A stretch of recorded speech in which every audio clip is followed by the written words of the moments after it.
And one of the things that's super heartening to me, because I track these numbers, is to look at the numbers on where startups are happening. And startups here in Mayor, they were only going to happen in the suburbs, right? They were only going to be in office parks in the so-called Nerdistans. And to see the startup revolution in America coming, to parts of lower Manhattan, and of course, but moving back from Silicon Valley to San Francisco, companies going into Newark, New Jersey, Pittsburgh, where I lived for 20 years, what's happening with companies, and Jane Jacobs, that old notion, that idea, new ideas require old buildings. That there's something in the air of cities and history that creates entrepreneurial enterprise. And I think what Carol said, so many cities, not only the big cities that we had counted for dead, are beginning to see, New Orleans, another, where Walter's from, all of this activity that's happening is really heartening. What do you think are some? I guess I'd say the other example we have when I try to frame this in the New York lens and what you said, if you look at the last decade in Brooklyn, that here you have a top 10 city in the United States, that really the story just gets better and better.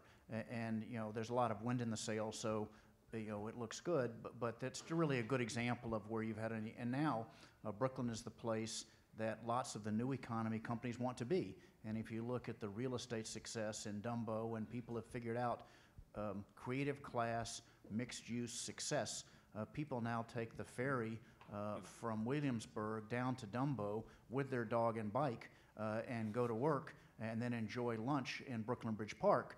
And this is just something that was unimaginable a decade ago. And if you went back and unpacked that, what are the 2 or 3 things that you think were key to setting Brooklyn on that path?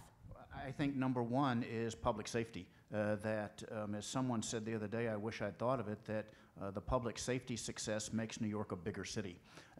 And so I think the other thing would be some very long-term decisions on real estate where developers made decisions to try to invest in Dumbo, which basically rebirthed it.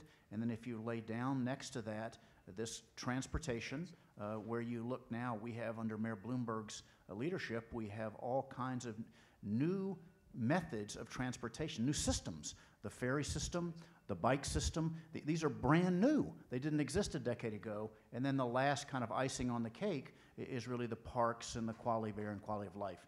And it goes back to something I tried to say earlier. What I just described is a lifestyle that competes with Portland, Seattle, and Boulder. And so you can be the same person and have that life here.